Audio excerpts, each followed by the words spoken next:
마태. 맹렬한 사랑을 경험한 사람. 마태복음 9장 9절에서 13절. 예수께서 그곳을 떠나 지나가시다가 마테라 하는 사람이 세관에 앉아 있는 것을 보시고 이르시되 나를 따르라 하시니 일어나 따르니라. 예수께서 마태의 집에서 앉아 음식을 잡수실 때에 많은 세리와 죄인들이 와서 예수와 그의 제자들과 함께 앉았더니 바리새인들이 보고 그의 제자들에게 이르되 어찌하여 너희 선생은 세리와 죄인들과 함께 잡수시느냐. 예수께서 들으시고 이르시되 건강한 자에게는 의사가 쓸데없고 병든 자에게라야 쓸데있느니라. 너희는 가서 내가 긍휼을 원하고 제사를 원하지 아니하노라 하신 뜻이 무엇인지 배우라. 나는 의인을 부르러 온 것이 아니요 죄인을 부르러 왔노라 하시니라. 말씀으로 들어가기. 주전 63년, 유다는 로마의 속국이 되었습니다. 유다는 로마의 압제 아래 고통당했을 뿐만 아니라 민족 내부적으로도 상처가 많았습니다. 모두가 서로를 위했던 것은 아니기 때문입니다. 세리는 같은 이스라엘 사람들에게 세금을 과도하게 부과하거나 강제로 징수하여 백성의 고통을 가중시켰습니다. 유다 사회는 세리들을 경멸했습니다. 가버나움 지방의 변두리 마을에 레위라고도 하는 세리 마태가 있었습니다. 마태는 여느 때와 다름없이 길가에 앉아 세관 업무를 보고 있었습니다. 그런데 그곳을 지나던 예수님이 마태에게 따르라고 하시는 일이 벌어졌습니다. 여기서 따르라는 말로 번역된 아콜루테오는 동행하다라는 의미로 해석할 수 있습니다. 예수님은 천대받던 마태에게 아무것도 묻지 않고 동반자가 되기를 요청하신 것입니다. 예수님과 동행한 마태는 의미 있게 살다가 의미 있는 죽음을 맞이합니다. 마태는 그때까지 이룩한 것들을 포기하고 기쁜 마음으로 잔치를 열었습니다. 예수님을 모르는 자들에게도 복음을 전하고 싶은 열망에 사로잡혔기 때문입니다. 바리새인들은 믿지 않은 자들을 잔치에 초청한 마태를 비난했습니다. 그러나 마태는 멈추지 않고 한 걸음 더 나아가 마태복음을 기록하여 복음을 전파했습니다. 조건을 따지지 않는 예수님의 마음, 그 맹렬한 사랑을 경험한 마태에게 희생과 헌신, 새로운 비전이 생긴 것입니다. 이전과 다른 기준과 목표의 삶을 살던 마태는 외국에 나가 선교를 하다가 박해자들에 의해 순교함으로써 하나님의 의로운 자로 삶을 끝맺습니다. 우리 삶으로 들어가기. 우리는 조건을 따지는 사랑을 합니다. 나에게 이익이 되는 사람을 만나고 피해를 주는 사람은 만나고 싶지 않습니다. 교회에서도 크게 다르지 않습니다. 예수님의 가르침대로 살아보려 노력하지만 마음처럼 쉽지 않습니다. 그래서 적당히 교회에서 할 만한 일을 하고 적당히 교인다운 행동을 합니다. 교회다운 것은 무엇일까요? 미국의 ABC 방송에서 포스트 모던 시대에 교회가 복음을 전하는 방식이 달라지고 있다는 주제로 교회 같지 않은 교회 9곳을 선정하여 만든 프로그램이 있습니다. 소개된 교회 중 레볼루션 처치라는 곳이 있는데 목사인 제이 베이커는 아무리 보아도 목사 같지 않고 술집을 빌려 담배를 피우면서 예배를 드립니다. 도저히 교회 같지 않은 곳에 교인답지 않은 사람들이 모여 말씀을 듣는데 2, 3년이 지나자 이들의 삶에 변화가 일어납니다. 예수님의 접근 방식은 교회 같지 않은 방식이었습니다. 레볼루션 처치의 예는 우리 눈에 파격적이고 이상해 보일 수 있습니다. 그러나 어쩌면 가장 예수님의 방식과 근접한 모습일 수도 있습니다. 예수님은 한 번도 삶의 방식을 바꾸고 당신을 쫓으라고 말씀하시지 않았습니다. 그저 세리 마태를 바라보고 부르시고 그의 집에서 죄인들과 함께 식사를 하셨습니다. 예수님과 함께하면서 그 사랑을 받아들이는 과정에서 예수님을 영접한 사람들의 삶이 변화된 것입니다. 예수님의 조건 없는 사랑이 우리의 삶을 변화시키고 우리 이웃의 삶을 변화시킵니다. 함께 나누기. 오늘의 말씀을 묵상하며 가장 마음에 와닿은 부분을 나눠보세요. 예수님의 맹렬한 사랑을 느껴본 경험이 있습니까? 우리가 실천할 수 있는 교회 같지 않은 방식은 어떤 것이 있습니까? 오늘로써 40주차를 맞이하고 있습니다. 오늘 말씀의 주인공은 마태. 자, 뭘 깨닫게 되시나요? 드디어 신약으로 넘어오게 되었습니다.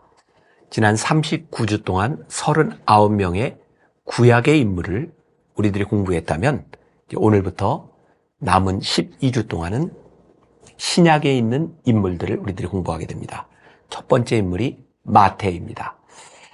무엇보다 여러분들이 주중에 나누는 이 나눔, 한 사람 한 사람 인물에 대한 공부도 중요하지만 이제 신약으로 넘어가서 구약을 제대로 묵상하지 못한 분들이 있다면 이 신약만이라도 좀 우리들이 좀 깊게 통독할 수 있는 그런 시간들을 잘 가져가면 좋겠다는 생각이 듭니다.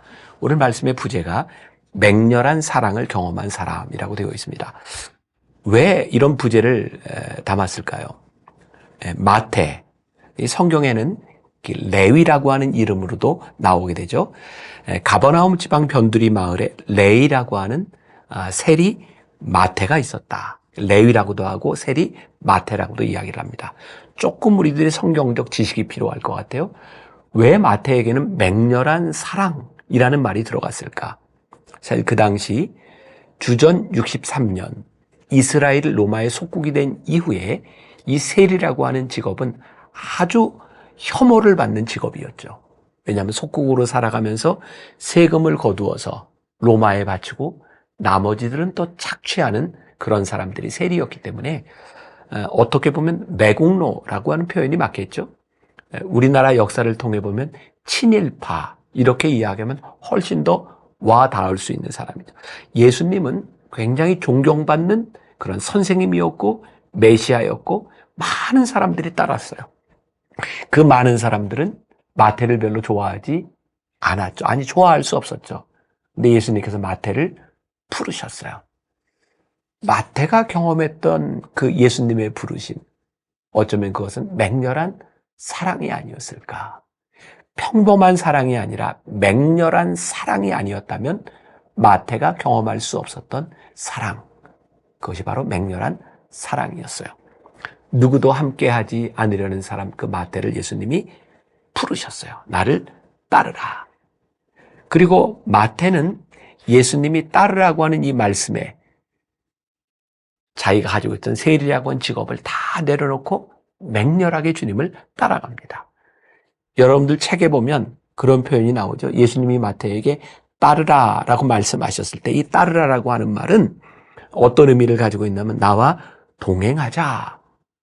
예수님께서 마태를 동반자로 부르셨어요. 마태를 아무도 좋아하지 않았지만 예수님은 마태를 부르셨고 마태는 그 유명한 마태복음의 저자가 되죠. 그러고 보니까 예수님의 12명의 제자들 가운데 이렇게 성경을 기록할 만한 그런 지식을 가진 사람이 그렇게 많지 않았어요. 예수님의 제자들 중에는 어부도 있었고 여러 가지 직업을 가진 사람들이 있었으니까 하나님은 어떤 사람이든지 쓰실 수 있는 분, 맹렬한 하나님의 사랑을 통하여 부르심을 받고 그 부르심에 응답한 사람이라면 누구도 쓸 수 있는 분, 그분이 우리 주님이시고 우리가 마태일 수 있다는 생각이 들어요. 아마 오늘 이 말씀을 나누고 있는 이 시간 여러분들 가운데는 그래, 나는 주님의 맹렬한 사랑이 아니었다면 나는 이 사랑을 경험할 수 없는 사람이었고 나는 이 자리에 설 수 없는 사람이었어 라고 고백하는 사람이 있을지 몰라요. 중요한 것은 이 맹렬한 사랑을 맛보았던 이 마태가 주님과 함께하며 그가 잔치를 배설했다는 거예요.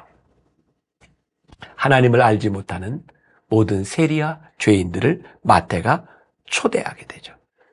아마 마태가 주님을 따르기로 주님과 동행하기로 결심하는 순간 그는 주님과 동일한 비전을 가졌던 것 같아요.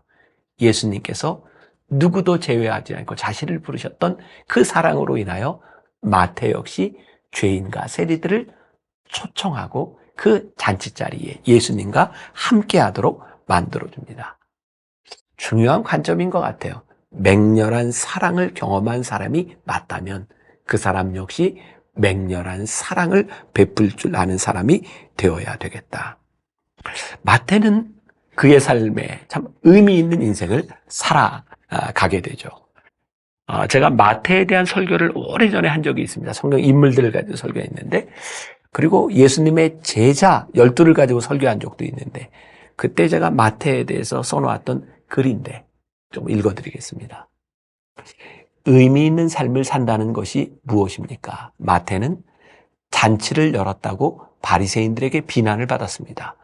왜 예수님을 초청하는 자리에 믿지 아니하는 자들을 초청해야 되느냐는 것이죠. 우리가 신앙생활을 하며 하나님의 일을 하며 얼마든지 들을 수 있는 비난입니다. 의를 위한 핍박은 의로운 일을 행하지 않는 사람은 절대 받을 수 없는 것입니다. 마음은 있지만 몸이 움직여지지 않는 사람들은 경험할 수 없습니다. 예수님은 한 번도 죄인들이여 우리의 모임에 찾아와 내 말을 들으라 그렇게 말씀하지 않으셨습니다. 그와 반대로 제자들을 향해 온 천하에 다니며 복음을 전하라고 하셨습니다. 우리가 이 복음을 잃어버리고 형식에 빠져 있습니다. 우리 눈에 죄인으로 보이는 사람들에게 더 이상 다가가려고 하지 않습니다. 그래서 예수님은 오늘 우리 예배 가운데 함께하지 않으시고 우리가 버리고 간, 우리가 바라보지 않는 사람들에게로 향하고 계시지는 않습니까? 예수님은 제사가 아니라 이 세상을 향한 긍휼한 마음을 원하십니다. 죄인들을 이리로 부르지 말고 너희가 죄인들을 향해 나아가라고, 세상을 향해 나아가라고, 복음을 필요로 하는 사람들에게 나아가라고 말씀하고 계십니다. 바로 이러한 예수님의 마음 때문에 마태는 맹렬한 사랑을 입었고 그는 그 맹렬한 사랑으로 인하여 주님과 동일한 비전을 가지고 그들을 예수님에게로 데려오게 됩니다. 자, 우리들의 삶으로 들어가기 첫 번째 문장이 이렇게 되어 있습니다. 우리는 조건을 따지는 사랑을 합니다. 만일 예수님이 마태를 조건적으로 부르셨다면, 아니 마태에게 너는 나를 따라올 자격이 있니? 라고 물으셨다면 절대로 마태를 부르지 않으셨을 거예요. 예수님은 예수님을 따라올 수 있는 자격을 물으신 것이 아니라 죄인들을 부르셨어요. 그리고 죄인들을 부르셔서 그들이 부르심에 동행하기 시작할 때 주님의 제자가 되기 시작했어요. 그런데 우리가 이거 잃어버렸구나. 우리는 하나님을 믿는 사람들, 아니 하나님을 믿으라고 전하며 우리는 복음을 전하는 것이 아니라 그들에게 조건과 자격을 전하고 있는 것은 아닐까. 오늘 이 마태의 이야기는 우리들의 삶에, 우리들의 신앙의 기본을 송두리째 다시 흔들어 놓는 일이라는 생각이 들어요. 저는 교회에서 우리 부목사님들, 우리 스태프들, 우리 장로님들과 종종 미국 탐방을 가게 됩니다. 제가 미국을 보면서 우리가 이제 미국의 선교사들을 통하여 이제 복음을 받아들였으니까 미국 교회는 어떻게 변하고 있는가? 미국 많은 문제들이 있지만 교회들도 문제가 있지만 저는 미국을 통해 보고 있는 게 끊임없이 변하고 있다는 거였어요. 제가 언젠가 미국에 갔을 때 굉장히 새로운 교회들이 나타난 것들을 보면서 그 새로운 교회에 새로운 사람들이 모이는 것을 바라보면서 우리들이 끊임없이 새로워져야 되겠구나라는 생각을 한 적이 있어요. 여러분들 책에도 보면 교회다운 것은 무엇일까요? 라고 하는 질문, 미국의 ABC 방송에서 포스트 모던 시대를 살고 있는 우리들에게 정말 혁신적인 교회 같지 않은 교회는 어떤 곳인가 이렇게 찾게 되죠. 그 프로그램에 소개되었던 교회 중에 하나가 레볼루션 처치라는 교회가 있어요. 그 교회 담임 목사가 제이 베이커인데 이 사람은 술집을 빌려서 예배를 드려요. 게다가 예배 드리는데 담배도 펴요. 레볼루션, 아주 혁신적인 혁명적인 그런 교회예요. 우리가 이해가 안 되는 거예요.